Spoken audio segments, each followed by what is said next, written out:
I'm pretty sure that filming wildlife is the single greatest job on the planet. When I think about the most beautiful, the most interesting animal that I could possibly film or be around, it's the jaguar.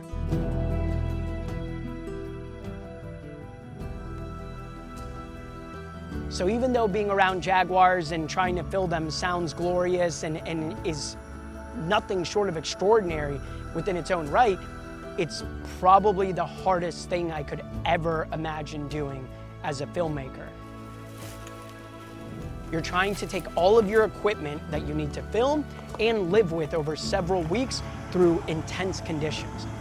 The trucks could barely make it through some of the conditions. We were having to hike ridge lines up and down mountains, completely exposed in the heat of the day with everything that we needed to live for weeks at a time, including our camera gear. And then on top of that, to even see the jaguar, you're having to walk sometimes over 15 miles a day up and down beach line with all of your camera gear deep into the night, and then you may only end up with tracks.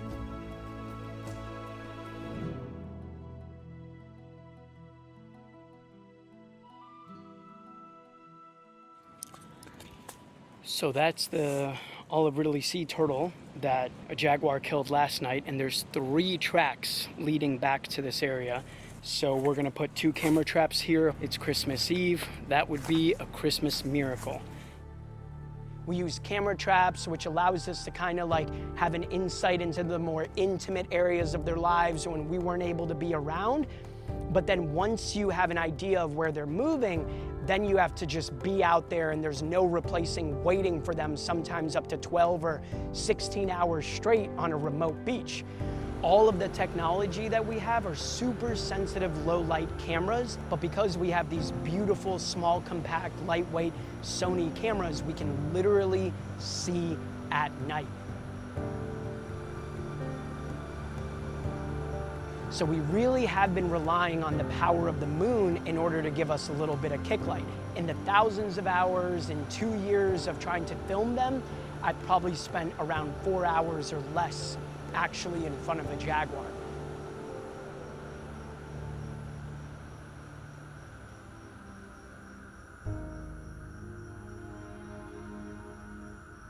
Jaguars greatly depend on sea turtles because they're an easy prey and they can feed on them throughout most of the year.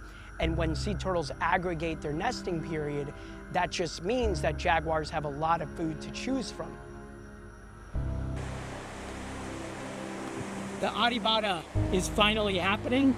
There are olive Ridley sea turtles everywhere, and I'm going to see just how many they are.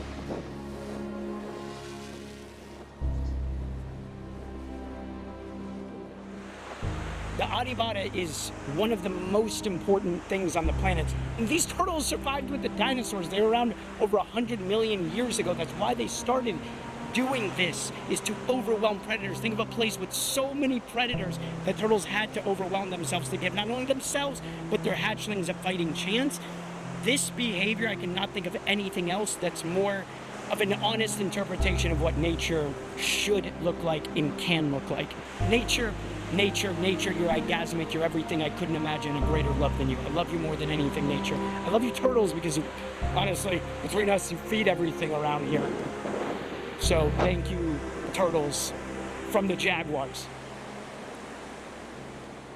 I would honestly say the thing I'm most proud of with this film is not only the fact that we were able to capture never before seen footage, tell a beautiful story about these animals that we know so little about, but how we were able to help conservation. The fact that this was not only a film but a project, we were able to publish peer-reviewed scientific papers, we were able to donate significant resources to the people preserving jaguars, more camera traps, more of an ability to track them on different beaches, helped not only the animals but the people working with the animals, which in turn means that we can protect the forest. We created this beautiful art, but also helped the animals and the people on top of it. And that's where I want to hang my hat as a wildlife filmmaker, is somebody that helps the animals and the people that I'm telling a story about.